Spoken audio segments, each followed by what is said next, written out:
Encontros com o Futuro, hoje com uma convidada muito especial, Maíra Santana, líder da área de pessoas e cultura da Volkswagen Financial Services. Meu nome é Matthew Schertz e sou diretor no World Observatory. Encontros com o Futuro é uma produção do World Observatory, da ESPM e da Prime, braço das Nações Unidas e das faculdades de negócios no mundo. Hoje temos conosco a Vitória Lopes, aluna de cinema da ESPM. Bem-vindo, Vitória. Maíra, vamos começar. O que faz uma executiva de recursos humanos na Volkswagen Financial Services? Boa, Matthew. Primeiro, obrigada pelo convite, obrigada por toda a organização aqui. Na verdade, a gente tem uma agenda bastante complexa, né? Eu acho que isso também tem a ver com a realidade da nossa organização. Então, hoje, pelo menos desde da minha chegada na Financial Services, a gente Quando tem... foi? Cheguei faz um ano. Tá. Em junho de 2023. E uma das grandes missões foi justamente desenhar uma agenda de pessoas, né, atrelada a uma necessidade do negócio, né? Então, eu creio muito, e desde o início da minha carreira, fomentado recursos humanos de fora para dentro, né? Então, desenhar políticas, desenhar soluções de pessoas que tenham a ver com as necessidades dos meus clientes, né? De fora para dentro significa? De fora para dentro significa ouvir o que meu cliente necessita, né? Tá. Então, E seu cliente é? A liderança. A liderança, tá, ok. Sobretudo. Então, tá. O primeiro passo foi essa aproximação com a liderança, né? Então, as primeiras reuniões, os primeiros diagnósticos que foram feitos foi justamente sentar com cada líder, entender a necessidade, né? Entender quais eram as problemáticas que eles tinham de negócios. Por quê? Não existe problemas ou intercorrências no negócio que não tenham a ver ou que não impactem pessoas, né? Não existe uma decisão de negócio que não impacte em pessoas. Então, você vai modelando e vai desenhando a tua estratégia de recursos humanos de todas as perspectivas, desde a parte de atração de talentos, a parte de como a gente compensa, como a gente remunera as pessoas, como a gente desenvolve, como a gente capacita, né? Como a gente trabalha a sucessão, como a gente mapeia talentos, em prol do que esse negócio necessita. Então, nos primeiros movimentos foi essa aproximação com a liderança, trabalhar também, acho que um segundo passo foi trabalhar num planejamento e execução de maneira muito ágil, muito rápida, né? Muitas vezes o que a gente enxerga em determinadas áreas de RH, a gente fica muito concentrado num planejamento, né? Apresenta esse planejamento, valida o planejamento, e aí quando você compara com o teu contexto de negócio dinâmico, paradoxal, que muda, né? Mudam-se as necessidades a cada dia, aquele planejamento talvez já não faça mais sentido. Em contrapartida, a gente também tem aquele recurso humano apaga incêndio, né? Como qualquer outra área, em que você vive executando necessidades sem necessariamente isso estar dentro de uma estratégia maior. O que é um incêndio em recursos humanos? Temos vários. Tá. Por exemplo, uma ou dois. Claro. Já recebi, por exemplo, demanda, Maíra, eu preciso trabalhar numa capacitação da minha equipe, porque eu estou encontrando algum problema de um conflito de relações. Tá. Então, assim, esse é o problema, né? Tá. Nós, como RH, a gente vai tentar investigar ao final do dia, né? Trabalhar numa solução, de fato, porque se aquela dor que a minha gestão traz está impactando no dia a dia, a gente precisa endereçar de duas formas. Uma é sanar essa dor com alguma solução, e a outra é entender um pouquinho mais a fundo o que está gerando ela. Então, trabalhar de fato na causa raiz, né? Mas esse é um dos exemplos que podem surgir, como, por exemplo, também já tive, Maíra, eu preciso fazer o desligamento dessa pessoa para amanhã. Sim. O que faz, né, e tirando os casos excepcionais, que podem sim existir, mas eles são excepcionais, o que faz a gente trabalhar numa gestão de pessoas a ponto de eu solicitar um desligamento que é completamente surpresa, né, tanto para aquela pessoa quanto para a área de RH, né? Quando a gente fala num desligamento, que ou deveria ser a última das ações com relação a um funcionário numa relação de funcionário-empresa, como que a gente criou essa narrativa? Como que a gente construiu de modo que a pessoa recebeu os devidos feedbacks, foi feito um devido plano de ação, e entendemos que, porventura, esse plano de ação não ocorreu da maneira como deveria ocorrer.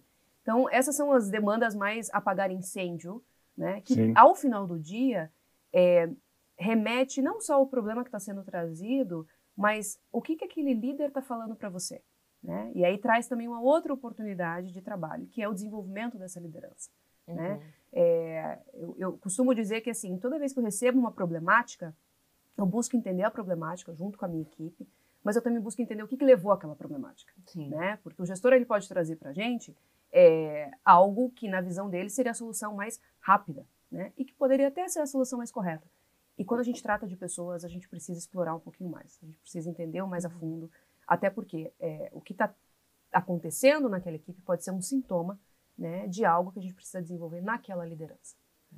Então, eu acho que como terceiro e quarto pontos, sucessivamente, a gente tem trabalhado numa agenda de diversidade e inclusão, que ela é transversal na organização. Né?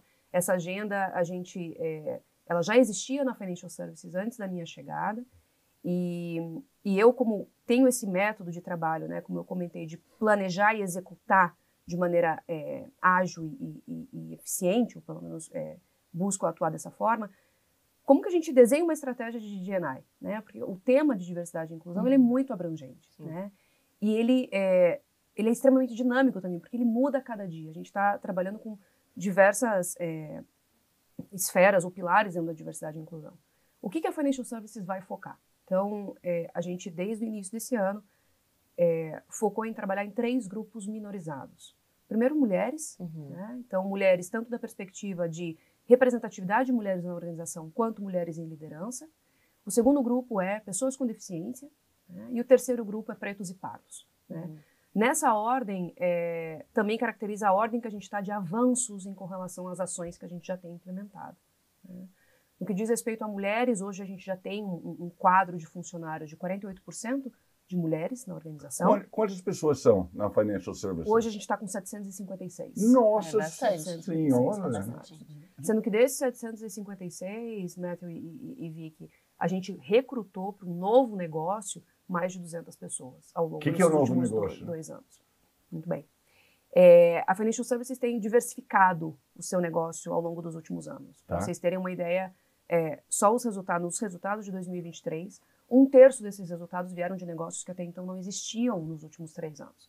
Então, a gente está falando de uma entrada na área de Carbank, que é a nossa marca para o mercado, mas que basicamente é a gente trabalhar com multimarcas. Isso é um negócio extremamente disruptivo na Volkswagen, porque aqui a gente está falando que a gente financia, né, e vende produtos e serviços para carros usados que não são Volkswagen. Né? Então, a gente é hoje a segunda operação a nível mundial que trabalha dessa forma, sendo que não daria nem para comparar com a primeira, porque é um negócio ainda muito embrionário. Né? Então, a gente, de fato, é um negócio extremamente disruptivo e a gente tem se colocado muito em evidência em termos de resultados em função do crescimento de Carbank. Então, o Carbank começou lá em 2022 com 2 ou 3 funcionários e a gente chega agora em 2024 com mais de 150. E a projeção para 2025 é a gente chegar em 300 funcionários. Então, é um negócio que está dando muito, muito certo e é extremamente disruptivo. Né? E Carbank também é interessante. Por que é disruptivo? Porque ele foca na questão de carros usados e multimarcas. Então, a Volkswagen, por natureza, logicamente, a nossa tendência, Vocês estão emprestando dinheiro para comprar carro da concorrente. Exatamente. Exatamente. Porque os ganhos financeiros compensam... Totalmente. Tá. E isso nos posiciona também, Matthew, a gente tem um nome de marca, né, Volkswagen Financial Services, mas ao final do dia a gente é uma empresa de mobilidade. Né? Então, a gente é uma empresa que tem diferentes tipos de soluções de mobilidade para os nossos funcionários, para os nossos clientes, perdão. E nesse sentido, a gente consegue trabalhar com multimarcas, a gente consegue trabalhar com uma gestão de frota, que também é um grande negócio que a gente se posicionou nos últimos 2 anos com a compra. Isso é novo também. É um novo negócio, claro. É o segundo novo negócio, que é a compra de 60% das operações da LM, que é uma gestão de frota B2B. Tá bom. Uma grande empresa que a gente tem no Brasil. Logo aí, após Localiza e Movida, a LM é um dos grandes players na gestão de frota. E tem a ver com isso também, da gente ter essa visão multifacetada de negócios. E o terceiro negócio que a gente também lançou recentemente foi a assinatura de veículos, né, para a pessoa física, que é o nosso Sign and Drive. Então, também é um negócio novo na organização. Como funciona? Basicamente é você fazer um aluguel pessoa física de um veículo. Tá, né? igual... Exatamente. Tá. Então, é você pensar na mobilidade de clientes poderem ir de um ponto A para um ponto B de diferentes formas. Seja eu adquirindo meu veículo, seja eu fazendo um consórcio desse veículo, seja eu comprando algum seguro desse veículo, ou seja eu alugando esse veículo, não necessariamente tendo ele como propriedade minha. Né? Então, é dessa forma que a gente tem se posicionado. E esse é o contexto grande, super dinâmico que a gente está hoje na organização. E a agenda de RH vem para acompanhar toda essa realidade. Como fica a liderança feminina? Como é a diferença entre trabalhar com mulheres e trabalhar com homens? E quais são os desafios para você chamar mulheres para esse negócio? Eu imagino, me corrija se estiver errado, mas a indústria automobilística é mais masculina, tradicionalmente. Sim. Agora, e a área de finanças, nem tanto? Ou a área de finanças bastante... Também masculina? Não, bastante... comparado com o setor automotivo, a gente tem muito mais presença, né? Mas uma vez que a gente está nesse negócio híbrido e cada vez mais se reposicionando sobre qual é a nossa essência de negócio, então a gente começou com um banco cativo, né? E hoje a gente já é uma empresa de mobilidade, você tem aí uma evolução do ponto de vista de como a gente se posiciona para o mercado, né? Tá. Quando a gente fala de lideranças e a gente antes faz essa análise de representatividade, né? Eu não tenho como não ter a responsabilidade social, por ser uma mulher e por ser líder, de acompanhar o avanço e a representatividade das mulheres na organização. E como que a gente faz isso, né? Primeiro de tudo, a gente precisa começar a medir. Foi assim que a gente começou. Então, como é que está a nossa realidade hoje, né? Quem são as mulheres, onde elas estão, né? Como que a gente está dividido com relação a essas posições. A gente se orgulha muito, eu comentei, a gente está com hoje 40% de mulheres em posições de liderança. A gente tem como meta, até 2026, chegar nos 50-50 de mulheres em posições de liderança e de representatividade ainda em 2024, chegar nos 50-50 de mulheres em todos os cargos. E aqui tem uma visão que a gente tem trabalhado, não é uma solução única, e a gente tem trabalhado de diferentes perspectivas. Uma delas a gente começou esse ano uma formação dos executivos no tema equidade de gênero. Por quê? Ao longo dos últimos anos, a gente tem feito várias ações para as mulheres, né? Sejam palestras, ações de mentoria, falar sobre o tema, medir os resultados, enfim. E a gente entendeu que, ao final do dia, se eu não tenho uma liderança masculina, que hoje é a maioria, tomando decisões em prol de ter mais mulheres, dificilmente eu vou conseguir atingir a realidade que a gente quer. Então, é como se a gente preparasse as mulheres, mas ao final do dia eu tenho um homem tomando uma decisão, né? Então, se eu não capacito esses homens nas temáticas, e capacitar, gente... Você está dizendo que o problema são os homens, no fundo. O problema, ele é muito complexo, e definitivamente não consegui... Não tem apenas um ator. Mas, Matthew, é importante porque, assim, se a gente identifica que 60% da nossa organização é quem toma as decisões, se a gente não trabalha para que essas decisões sejam minimamente repensadas e revistas, a gente vai continuar patinando, né, e deixando mulheres preparadas para que aí o mercado venha e tome, não necessariamente a gente reconheça internamente. Então, essa formação dos nossos executivos, que é a mais alta liderança da organização, a gente começou esse ano e é um trabalho que vai até o final do ano, de fato, de conversas difíceis sobre o tema, né? Conversas em que esses homens eles se sintam num espaço aberto, de segurança, porque ali a intenção não é julgar ninguém, mas é entender o que faz, o que passa na cabeça antes da tomada de uma decisão, né? Por que a gente tem planos de sucessão que, de alguma maneira, a gente não consegue fazer esses movimentos de selecionar uma mulher? A mulher pode não estar preparada, né? E eu gosto muito da palavra preparada e não pronta, porque ninguém está pronto, né? Mas, assim, minimamente a gente preparou essa mulher, sim ou não? E aqui também tem um trabalho de liderança e um trabalho individual, né? Para a gente poder ter essas mulheres preparadas. Mas, ao final do dia, como é que está esse poder de decisão, né? O que faz os homens tomarem ou não decisões e tomarem riscos também, né? Porque passa também por uma questão de tomada de risco. Uma vez que a gente está acostumado a ter cada vez mais homens na liderança, então homens decidindo por homens, eles estão num cenário um pouquinho mais favorável, né? Mas de maior confiança. Os desafios são diferentes? Assim, preparar uma mulher e preparar um homem? Sem dúvida, sem dúvida. Qual a diferença? A gente costuma ouvir a palavra igualdade, né? E a gente escuta, inclusive, de muitos gestores, não, eu trato como igual, eu não olho se é homem ou se é mulher. E isso vale para todas as camadas de diversidade e inclusão, né? Para mim não me interessa se é preto, se é pardo, se tem deficiência, eu olho todo mundo como igual. Como se isso fosse um discurso que, de fato, validasse um sentimento de justiça e de tomada de decisão equalitária. Quando, na verdade, a gente precisa trabalhar com o conceito de equidade. Equidade não é o mesmo de igualdade, né? Equidade é você entender que determinadas condições precisam ter análises distintas, né? Então, as conversas precisam ser distintas, a forma precisa ser distinta, né? Tanto de homens quanto de mulheres. E tem uma questão de relação que quando a gente traz uma perspectiva social para a organização, que naturalmente existe uma relação de hierarquia sem não existir, como se os homens já entrassem numa organização, numa relação hierárquica, mesmo eles não tendo cargo ou título para tal. Cabem às nossas mulheres se posicionarem, serem preparadas, né? E, sobretudo, deixarem claro o que elas querem para a carreira delas também, né? A gente vê muito isso com os homens. Os homens deixam muito claro quais são os caminhos que eles querem e o que eles não querem. O que é negociável para eles, o que é inegociável. Essa quase análise binária das coisas, que em muitos aspectos é complexo de gerenciar, mas para outros, sobretudo do ponto de vista de carreira, facilita muito. Então, eu quero ir para cá, né? Eu quero esse aumento, eu quero essa posição. E nós, mulheres, eu acho que é algo que a gente vem aprendendo e desenvolvendo ao longo do tempo, e algo que a gente puxa muito deixem claro o que vocês querem. Sim. Para onde vocês querem ir. Vicky, se você fosse trabalhar para a Maíra,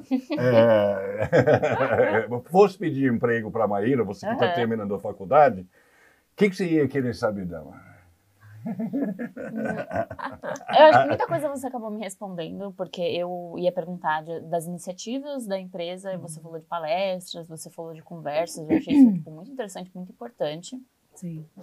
Mas eu acho que eu queria também saber uma visão de futuro, que você... Podemos passar um pouco de 2025 e pensar um pouco mais em futuro, em planejamento, em agregar essas questões, sabe? Eu acho muito interessante. Sem dúvida. Eu acho que é um movimento contínuo, né? A gente fez esse planejamento ao longo dos próximos 5 anos, da nossa agenda de diversidade e inclusão. A gente precisa ter mais mulheres fomentando o desenvolvimento de outras mulheres. Sim. E a gente, como companhia, e aqui sempre tem uma análise individual e coletiva, né? Então, eu como indivíduo, Maíra, líder, como eu trago mais mulheres, como eu garanto que meu plano de sucessão é composto por mulheres, não só com homens, mas 50-50, como eu valorizo a representatividade das mulheres. Aqui um exemplo. Se eu sou uma mulher e eu estou vendo uma outra mulher apresentando num contexto que está extremamente masculino, eu preciso validar aquela mulher naquele contexto. Dar suporte. Né? Eu preciso dar suporte. Como que a gente faz isso? Não necessariamente falando, com um olhar, deixando que ela não seja interrompida, posicionando. Então, essa responsabilidade que cada mulher num papel de liderança tem, a gente precisa reforçar. Porque, assim, custou muito essa mulher tá onde ela está. Né? Então, a gente, como somos minoria dessa perspectiva, mas não minoria no grupo social, a gente precisa validar o caminho de outras mulheres. Tem outra questão também, para algumas mulheres, o fato delas terem demorado ou custado muito chegar onde chegaram, inconscientemente ou conscientemente, elas esperam que outras passem pela mesma coisa. Então, me custou muito estar aqui onde eu estou. Lute você também. Quando, na verdade, o caminho deveria ser exatamente o contrário. Porque se a gente vai com essa mentalidade, a gente está reproduzindo o que o fator masculino, o que os homens fizeram até então, né? O que essa mulher passou, né? E a gente não precisa passar por isso. A gente, de fato, precisa construir pontes para facilitar. Do contrário, a gente vai demorar mais 150 anos para ter a realidade. Você passou por isso? Pelas dificuldades? É isso. Várias. Sim. Passei, passo e passarei. Não entendo, com toda certeza, não vai ser na minha geração, né? Acho difícil ser na próxima, acho que ainda vai custar alguns anos pela velocidade que a gente está com relação à temática. Mas entendo que é um movimento, eu sou otimista com relação a isso, porque eu entendo que agora a gente tem um espaço de segurança para poder falar, para poder abordar o tema, para poder trazer aí os vieses, né, que a gente chama inconsciente, mas são muitas vezes conscientíssimos. Né? A gente fala inconsciente como se desse pra gente uma sensação o passe livre. Pô, claro, um passe livre para fazer. E na verdade nem tanto, né? Sim. E eu olho, eu passei por essa divisão, né? Eu trabalhei em outras organizações que isso sequer era comentado, né? A gente sequer tinha metas de tema diversidade, sequer era comentado, sendo que diversidade sempre existiu, sempre existiu e vai continuar existindo. Acho que o grande salto que a gente precisa trazer agora é a inclusão. É a gente conseguir, de fato, a ponto de a gente não precisar mais ter áreas de diversidade e inclusão, consultores de diversidade e inclusão, porque isso já vai ser fato dado, é uma realidade dentro das organizações.